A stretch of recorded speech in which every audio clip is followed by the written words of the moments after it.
I would love for you to talk about how you navigate the traumatic, really the trauma of what that is, because one of the things I think is really fascinating, I've been sitting on recently, is this idea that trauma isn't necessarily just the stuff from 25 years ago, right? It's the stuff that happens today because it carries with it and it has weight. And I know right now that there are people listening who they have gone through this experience, and with your expertise, what I'd love to know is like, how do parents navigate the trauma of these experiences and raising children and the whole thing? Well, it's not easy. We are all struggling to be good parents, and most working parents want to do a good job. I think where we fail most often is taking care of ourselves. I think that we've all been raised to work, to produce, to perform.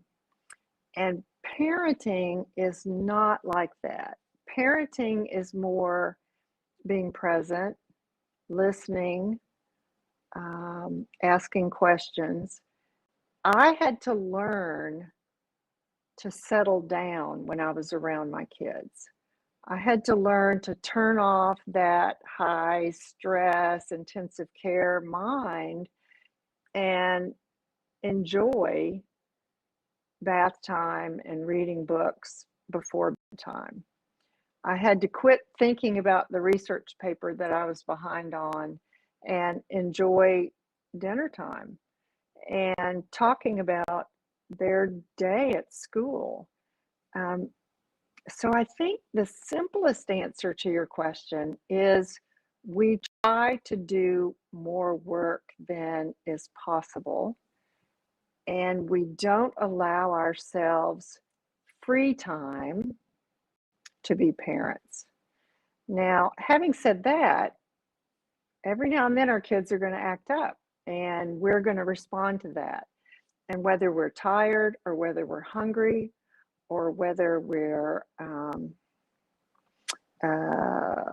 alone, whether we're stressed and fatigued, we're going to react in ways that we regret.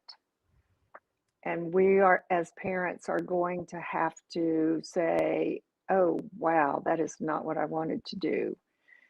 I had to learn to do that. When I yelled at my kids, I always yelled when I was post-call, after a long night on call. I would come home. My husband was usually headed out the door to go work a Saturday or Sunday, and I was so tired and I had a short temper.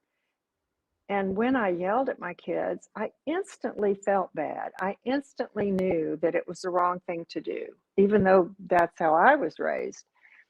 And I would get myself together and I would tell my children that I was upset and I'm sorry, I'm not going to do it again, and please forgive me. And depending on the age of the child, I would explain why that had happened. I also learned to help my children identify their emotions. I was really good at saying, you look angry. Can you tell me you're feeling angry? You're mad about something. Can you tell me that? My little granddaughter the other day was pouting, and I said, Catherine, you look like you're pouting. Does that mean you aren't getting your way? And she shook her head, yes. And I said, what does it mean when you're pouting? And she said, I know I get in trouble at school for pouting. I know it means I'm supposed to take turns. So that kind of thing, where you talk with your child about their feelings, where you say, you look frustrated, you look disappointed, let's talk about it. That requires parents to be present, not on their phones, not on their computers. They really have to be on the level with their kids, face to face, and talking about feelings, asking questions, and listening. And I think it took me a long time to learn that. I think it probably took me 10 years to figure that out. My husband was a much better listener than I was. he didn't always want to jump in and do something and fix it. That was my way of doing things. He would say, okay, what's going on? Okay, let's think about it. What do you think? And what are we going to do? And he would talk about it, and the kids would open up. And so I learned by watching him be more laid back, more flexible, that really what they needed was to be attended to, listened to, stood by. You know, attending really means being there for. And so attending physicians are there at the bedside for their patients, and parents attend to their children in the same way. One of the It's things not I'm easy. curious about, Susan, is, um, and I apologize, I'm sorry, I don't mean to interrupt you, but I wanted to come back to this before we lost it, because I think it's really, really important. One of the things that you mentioned was yelling and talking about, Mm-hmm. like, that is how you were raised. And I know that right now there is such a beautiful movement to end generational trauma by breaking that cycle. And I know that there are people listening right now who they will still tend to move towards the behaviors that they grew up with. And they're trying to figure it out. They're trying to navigate it. They're trying to end that. Do you have any thoughts about how you reconcile that moment with yourself, to give yourself compassion or grace or forgiveness, but also to end the continuation of it? I think this is a really important topic that is Yes, happening right now, and we're seeing it all the time. yes, it is important. And I'm glad you brought it up. Yelling is bad enough. And I grew up in a household with a rageaholic father, and I got hit a lot. And I swore that I was not going to hit my children. When my son was 18 months old, I came home from a difficult call shift, and I think we had lost a baby, and I was exhausted, and my husband had to leave to go to work, and I just got home, and my little toddler was playing, and I was waiting for him to take a nap, and he wouldn't go to sleep, and I was just so exhausted and so grouchy, and um, I was forcing him to take a nap, and he wasn't ready, and I pushed him down on the bed, and I started spanking his little thighs, and I kind of went outside my body. I went outside myself, and I stopped. And I went, oh my God, I am hitting my son. I love this kid. I love this little boy. What am I doing? I burst into tears. I grabbed him and held him and said, I'm not going to let this happen to my family. I cannot let this happen. This is what happened to me. I'm not doing this. The next day, or I think it was Monday, that was a Saturday, I called and got an appointment with a child psychologist. I told her the story, and I began therapy, and we talked about my childhood of physical and emotional abuse. And I learned how to not listen to those tapes. I learned how to not hit. I would put myself in timeout if I had to. I would go to another room and settle down if I had to. I had a hard time with yelling. I did not perfect not yelling at my children, but I did not hit my children. And and I remember talking to a psychiatrist later on in my adult life about my efforts to get rid of child abuse from my family. And he said, well, you got rid of the physical abuse, and maybe the next generation will get rid of the yelling. I said, really? Is it that hard? He said, sometimes it takes more than one generation to get rid of the habits of child abuse. But I felt over the years like I had grown to forgive myself because I had an abnormal childhood, to allow myself a little bit of grace. Okay, you got beat up when you were a kid. It's a lot to not want to hit your kids. And every now and then, if you snap and yell at them, you're not a bad mother. You just snapped and yelled at your kids. So I learned to forgive myself. I had psychotherapy to help me. I think this is a very difficult thing to do. I'm not sure that the average person who has been abused, who's raising kids, can do it all on their own. I highly recommend psychotherapy for people who have been abused as children and then they become parents. They will inevitably have a trigger from some childhood developmental moment in their children that will remind them of things that were done to them when they were kids. We know that happens. And so having a therapist help you walk through these experiences is very important. It helped me a lot. And I learned to forgive myself. I learned to tell them, you know, mommy has a problem with yelling. I'm sorry. I lost my temper and please forgive me. And they all kind of got it. Over the years, they knew that I was temperamental and impulsive, and if I was tired, they needed to leave me alone until I had a nap. So the whole family can help break the cycle of child abuse, whether it's yelling or hitting or emotional neglect or emotional abuse. The whole family can help. Now, I had to involve my husband too. He had to know what had happened to me and why I was struggling so much to make a change.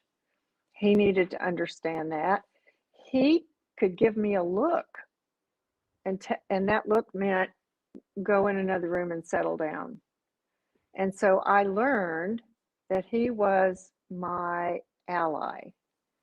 He helped me recognize when I was overdone, when I was too stressed or too tired or needed to hand off the problem to him. So what I'm saying is that it's a difficult process to do. Most of us can't do it alone. Most of us need some sort of professional therapy, and for sure, our spouses and partners need to understand what we've been through and what we're trying to accomplish. I think parents need to expect that their children are going to trigger them in ways that take them back to childhood experiences. Right. One of the things I think is important, and not necessarily just whether or not it's in therapy or prescription drugs or anything, but life in general, is like trying to understand your core values when it comes to healing. Because Yes. I think healing is all of these three elements that you talk about. How does one understand, you know, what it is that they know and what they're trying to understand Well, about who they are and their core values? it's a great question. There's three stories that I believe we're always trying to negotiate. And this is what I've observed from working with patients, specifically cancer patients. There's three stories we're always trying to negotiate. And that's that story that of design, right? Laws of nature, things that are self-evident and speak to our natural affections. There's this story that says something inside of me wants to live, right? And we have an anatomy that bears witness of that. And then there's a story that we tell ourselves from our experiences in our soul, our mind, our heart, our will, our conscience, our feelings. There's that narrative we're always trying to negotiate. And then there's a story that we carry in our DNA.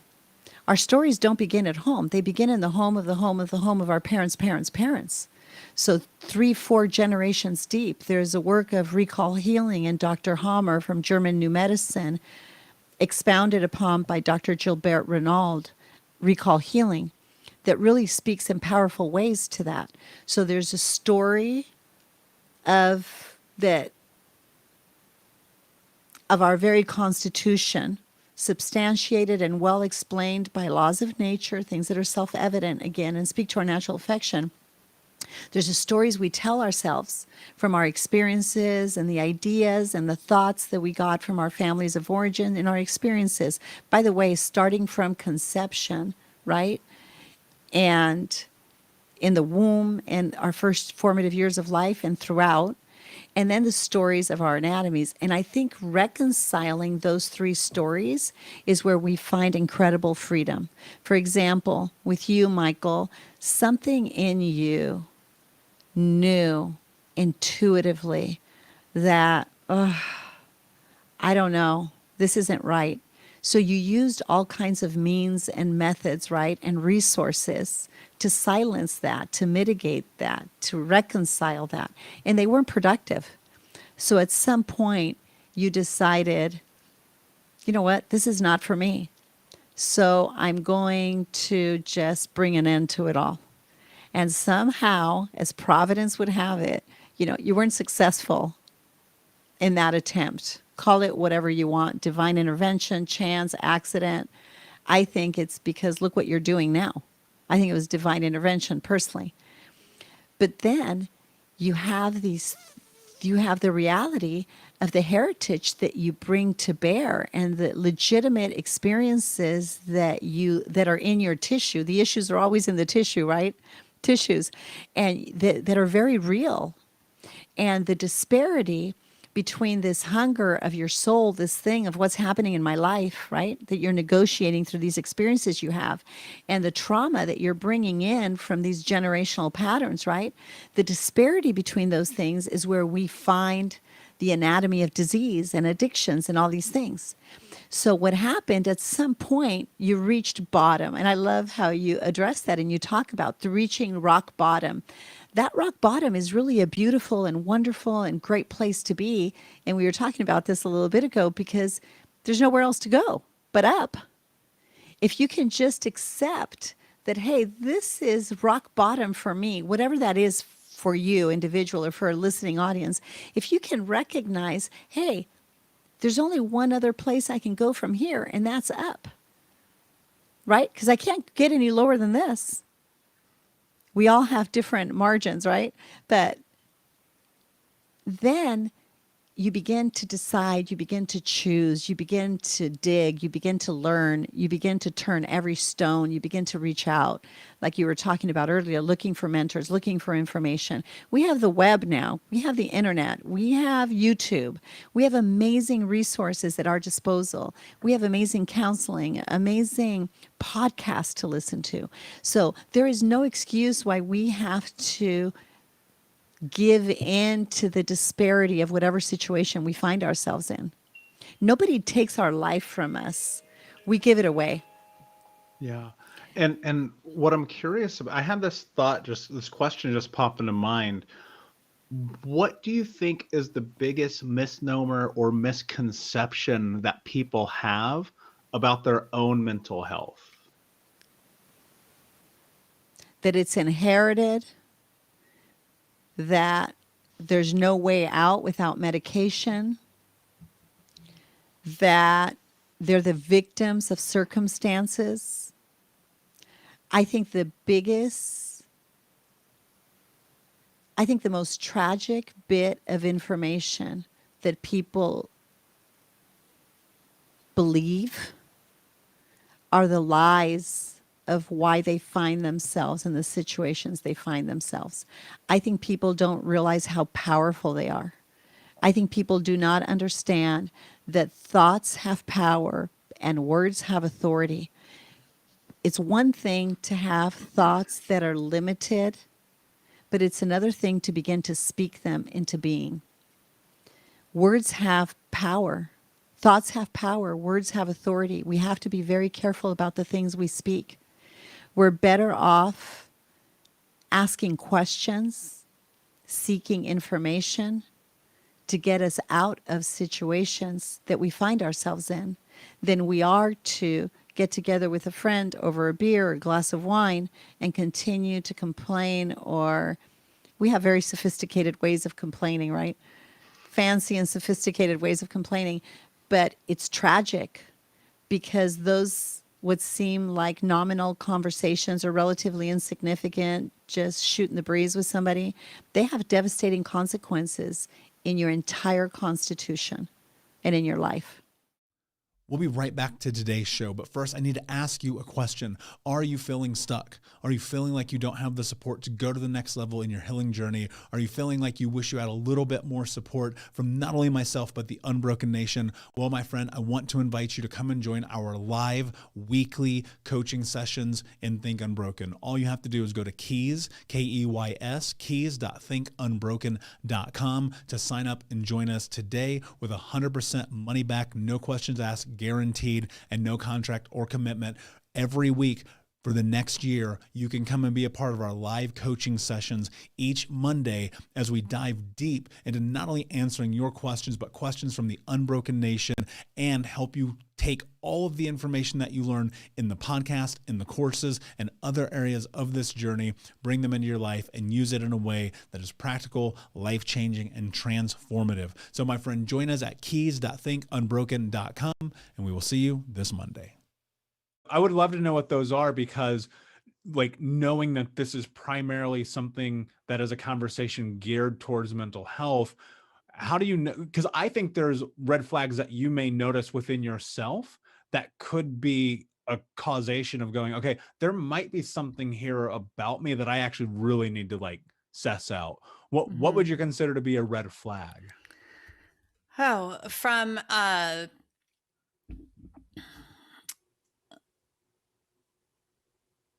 patient standpoint, I would say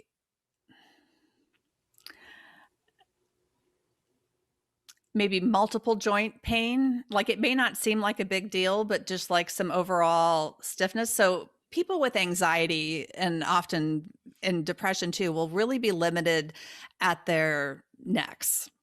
And so there'll be some limited neck range of motion, but it's not, but that in itself is not necessarily a red flag. It's really about the combination of things. So if your neck is tight and you're feeling like it can be hard to get a breath, or like you have times where you're short of breath and you're otherwise healthy, you're not somebody that has asthma, or, you know, you're too young for and healthy for heart disease. You know, this is a difficult, I'll say, I haven't really framed it this way. I take people, I know we're on video, I could take people, I can demonstrate some of the tests, you know, like the self-assessment that I have people go through, but it's really, it's really about how you rotate. So it can be as simple as turning your head side to side and seeing how far you can go. If you can turn your head comfortably to one side and then bring your ear towards your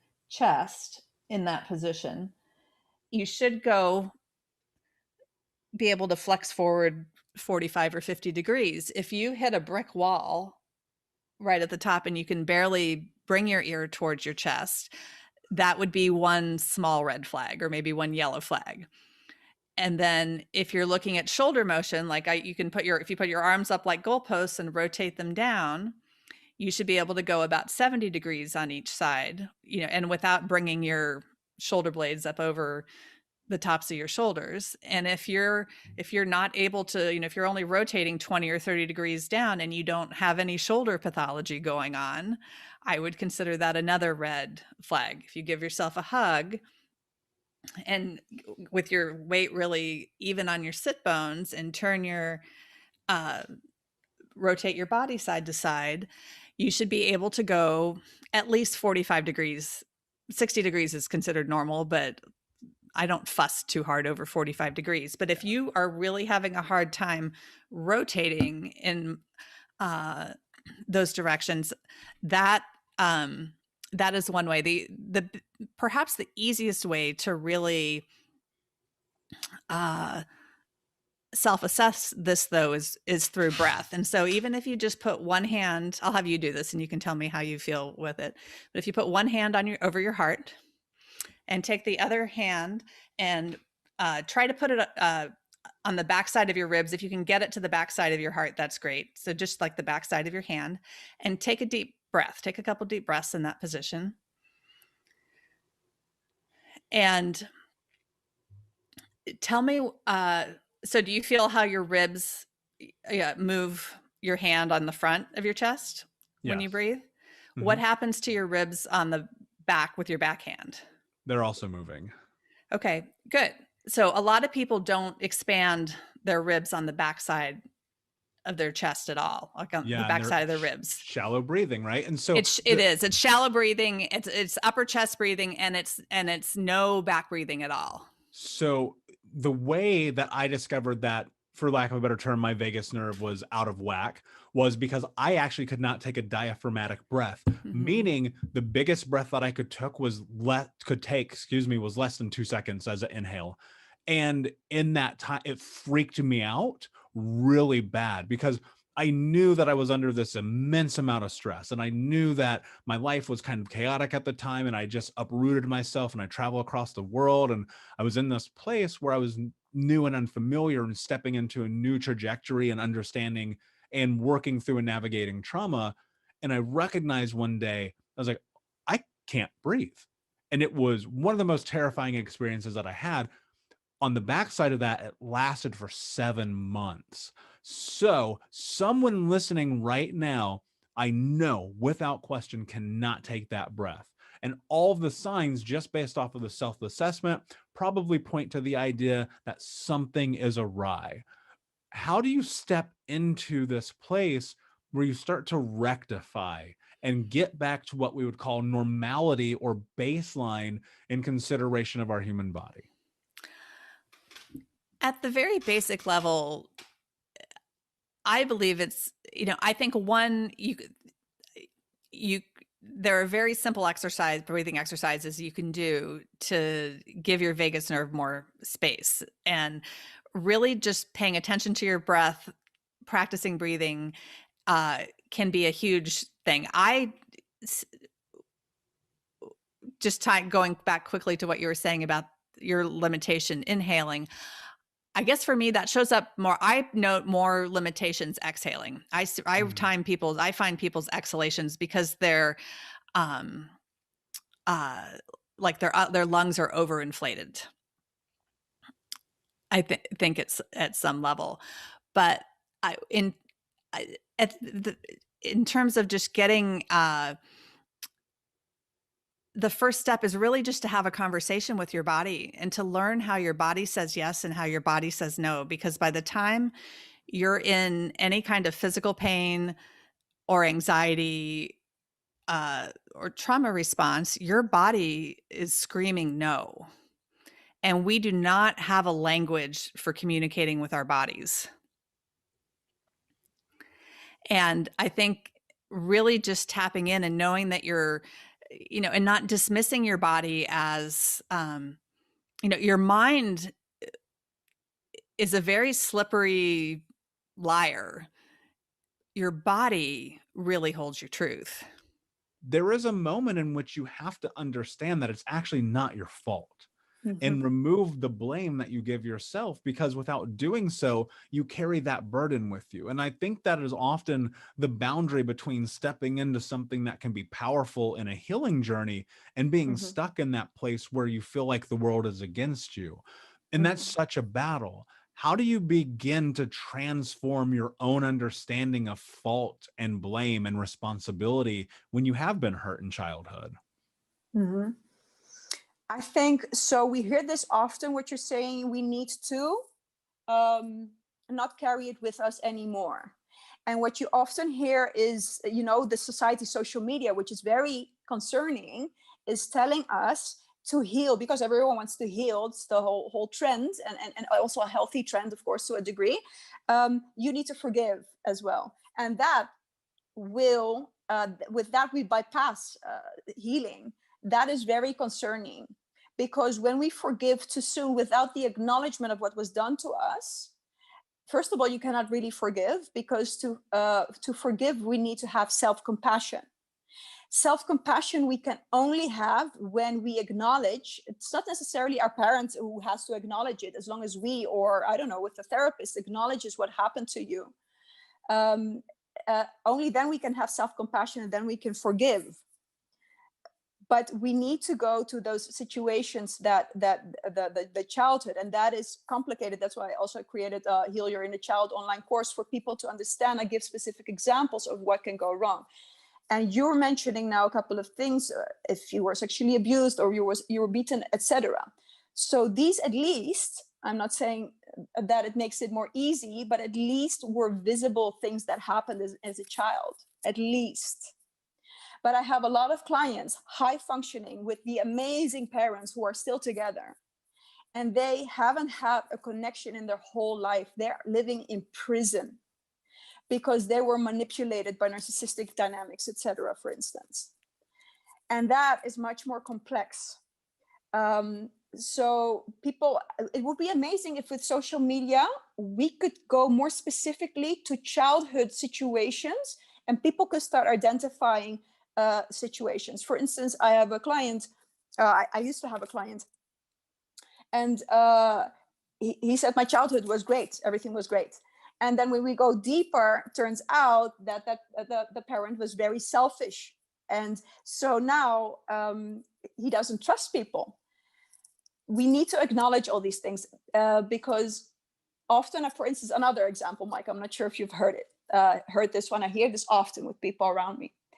My mother is just difficult. She means well. She's just she's being anxious. Okay, she was just overprotective. Well, I don't agree with that. She might have been anxious, but apparently she's selfish. To not take her problems to a psychologist and to burden you with worrying about her. And you should be a child. You should be worrying about yourself. You should not be worrying about your parents.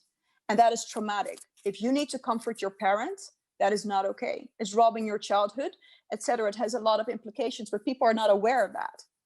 This is just an example. Yeah, it's so true. And a lot of that can be covert. You just don't see it, but it doesn't mean it's not there. Yes. As people are starting to recognize this, and more so, because now we're having conversations with words like narcissism, words we haven't used before, and looking at that and stepping into it, now understanding we, in order to continue to step into this path of healing, need to create boundaries and understanding around our wants, needs, interests, and values, so on and so forth. What I'm curious about from your perspective is, what role does having boundaries in your life play in the healing journey? So yeah, I came up with this healing steps. So you have step one of acknowledging I'm wounded in the first place, because a lot of people are in denial. I'm wounded, I'm actually surviving, not thriving. And the other one is connecting to your emotions. The other one is creating your emotional home, your safe haven. The fourth one is the healing the wound, acknowledging what was done to us to be able to get the self-compassion and create self-worth. Fifth one is the relationships you need to repair. So the emotional home is about, I suppose that you're living in a house with a roof over your head, assuming most people do. There is a reason you want protection. You want someone to retreat to be able to restore your energy, to reflect, to be safe, literally. So a lot of people with trauma don't have an emotional home. We forget that we need one. An emotional home is your own safe haven. That's the space the place you go to, an emotional place in this case, where you feel safe. But especially with trauma, when you have this inner critic, because you yet not have acknowledged what was done to you, so all the blame goes towards ourselves. We're beating ourselves up as inner critic, and the shame that can be killing. A lot of people out there who experience shame know how hectic that emotion is, and we need to heal. I think it was a beautiful sentence in Pete Walker's book as well, From Surviving to Thriving. We need to take our own side, and that's that. So we need to protect we need to have our home. And your question was about boundaries. Well, the door in a home is a boundary, right? If there's bad people, I assume you close the door. You're not opening the door. Is that correct? Yeah, of course. But a lot of people, if they have a home, they don't have doors, and everything comes in and it's unsafe. And that is boundaries. We need to have a home, and we need to have doors and to close them. Hey, Unbroken Nation, we'll be right back to the show But I wanted to let you know that you can grab a copy of my first book, Think Unbroken, Understanding and Overcoming Childhood Trauma, for free. If you go to book.thinkunbroken.com, you can download the PDF ebook version of the book and get everything that I know about the baseline of healing trauma for free, downloaded to your email right now. Just go to book.thinkunbroken.com to download your copy of Think Unbroken, Understanding and Overcoming Childhood Trauma for a PDF for your phone. Again, that is book.thinkunbroken.com. Thank you so much for listening to Think Unbroken. Please share this episode with someone who could use it and help us move forward in our mission of ending generational trauma in our lifetime. And if you would, please take 5 seconds to pop on iTunes or Spotify, hit that 5-star, leave a review, and you can also reach out to us on social at Michael Unbroken or at Think Unbroken. And of course, you can check out our YouTube channel at Think Unbroken. Thank you for being a part of Unbroken Nation, my friends, and until next time, be unbroken.